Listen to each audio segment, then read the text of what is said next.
জীবনে কিছু স্মৃতি কখনো কখনো পুরনো হয় না। সময় বদলে যায়, মানুষ বদলে যায়, কিন্তু কিছু স্মৃতি, কিছু অনুভূতি নীরবে ভেতরেই রয়ে যায়।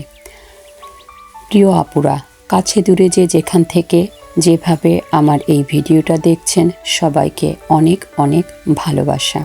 আসসালামু আলাইকুম আমার প্রিয় আপুরা। আশা করি আল্লাহর রহমতে আপনারা সবাই ভালো আছেন, আলহামদুলিল্লাহ। তো আজকের ভিডিওটা শুরুটাই করছি আমার এই ছোট্ট একটা জাপানি পাথরকুচি গাছ দিয়ে। এই গাছটার সাথে জড়িয়ে আছে আমার জীবনের সবচেয়ে কষ্টের একটা স্মৃতি।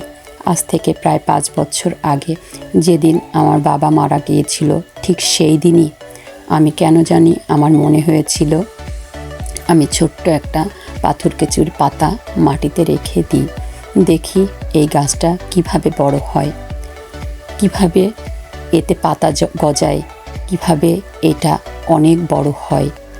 এর কারণ এর সাথে আমি আমার স্মৃতিটা সুন্দর করে জড়িয়ে রাখতে চাচ্ছি।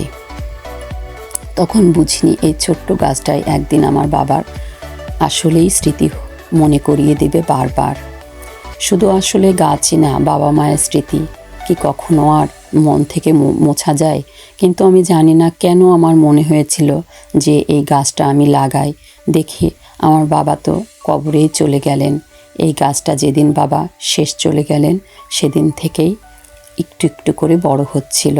বাবার শেষ মুহূর্তটা আমি দেখতে পারিনি, এই আফসোসটা আজও আমাকে ভেতর থেকে কাঁদায়। কিন্তু এই গাছটার দিকে তাকালেই মনে হয় বাবার স্মৃতিটা এখনও আমার কাছে বেঁচে আছে।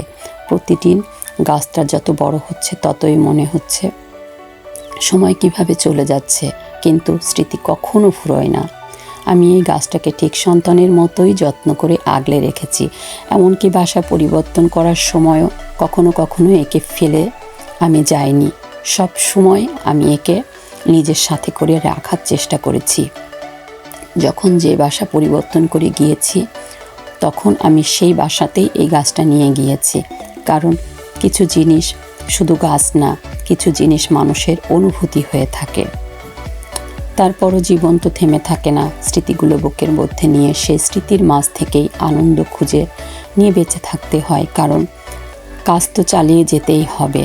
তো যাই হোক, এখন যেহেতু আমার বাসা পরিবর্তনের সময় চলছে, কারণ এই আর মাত্র 10 দিন পরে ইনশাআল্লাহ আমরা আর একটা নতুন বাসায় চলে যাচ্ছি। কারণ বাসাটা একটু ছোটই হয়ে গেছে। জাপানের বাসাগুলো এমনিতেই অনেক ছোট, আর আমরা সংখ্যা এখন মানুষও একটু বেড়ে গিয়েছি, মানে পরিবারের সদস্য একটু বেড়ে গিয়েছে। তাই চারপাশে শুধু ব্যস্ততা আর ব্যস্ততা। এই বিদেশ বিভোর সব কিছু একা একাই সামলাতে হয়। একটা বাসা যেমন পরিষ্কার করে ছেড়ে দিতে হবে, মানে যেভাবে আমাকে বাসা বাড়িওয়ালারা দিয়েছিল ঠিক পরিষ্কার পরিচ্ছন্নভাবে, তেমনি আমাকে ছাড়ার সময়ও ঠিক একইভাবে বাসাটা তাদের কাছে ছেড়ে দিতে হবে। এলোমেলোভাবে চলে গেলে ফাইন হবে। এত কিছু চিন্তা, মাথা এলোমেলো হয়ে যাচ্ছে। এদিকে এই বাসাটা ক্লিন করে দিতে হবে, ওদিকে নতুন বাসার সব কিছু গোছগাছ এই একা হাতেই করতে হবে। তো যাই হোক, আজ বিছানার চাদরটা পরিবর্তন করতে এসে মনে হচ্ছিল হয়তো এই বাসায় এইটাই আমার শেষবারের মতো বিছানা গোছানো। এই ছোট ছোট মুহূর্তগুলো একসময় স্মৃতি হয়ে থাকবে।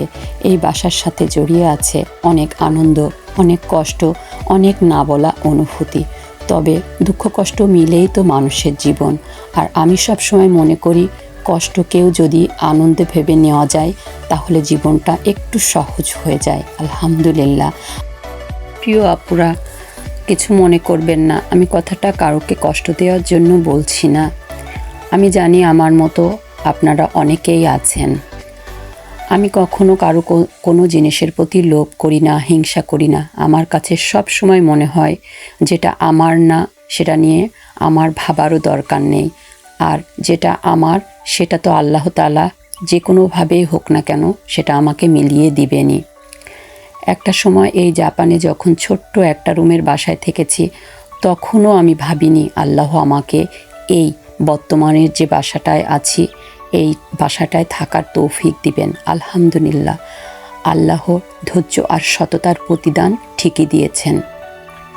আর আমি মন থেকে বিশ্বাস করি মানুষের ভিতরে যদি সততা আর ধৈর্য থাকে তাহলে আল্লাহ একদিন না একদিন তাকে তার গন্তব্যে পৌঁছে দিবেন ইনশা আল্লাহ। এই প্রবাস জীবন আমাকে প্রতিটা মুহূর্তে অনেক কিছু শিখিয়েছে, অনেক স্ট্রাগল, অনেক একাকিত্ব, অনেক না বলা কষ্ট। তারপরেও নিজের কষ্ট নিজের মধ্যে রেখেই প্রতিদিন নতুন একটা দিনের অপেক্ষায় বেঁচে আছি আলহামদুলিল্লাহ।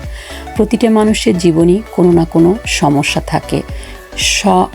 সবাই নিজের কষ্টগুলোকেই সবাই নিজেরটাই বড় মনে করে, তাই আমি কখনো আমার কষ্টগুলোকে মানুষকে বোঝাতেও চাই না, আর মানুষের কষ্টের ভিড়েও নিজেকে জড়াতে চাই না।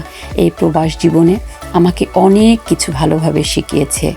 বেশি মিশলে মানুষ কষ্ট পায়, তাই শুরু থেকেই নিজের পরিবার আর নিজের ছোট্ট দুনিয়া নিয়েই বেঁচে আছি আলহামদুলিল্লাহ। আল্লাহর কাছে শুকর আলহামদুলিল্লাহ। প্রিয় আপুরা আমার, ধৈর্য ধরে যারা এতক্ষণ ধরে আমার ভিডিওটার সাথে ছিলেন তাদের সবাইকে মন থেকে অনেক অনেক ধন্যবাদ। যদি ভিডিওটা আপনাদের একটু হলেও ভালো লেগে থাকে তাহলে অবশ্যই চ্যানেলটা সাবস্ক্রাইব করে পাশে থাকবেন। আপনাদের ভালোবাসা আর দোয়ায় আমার এগিয়ে চলার সবচেয়ে বড় শক্তি। তো যাই হোক, আজকে এই পর্যন্ত। আবার নতুন কোনো দিন নতুন কোনো ভিডিও নিয়ে হাজির হব ইনশা আল্লাহ। সে পর্যন্ত সবাই ভালো থাকবেন। আল্লাহ হাফেজ।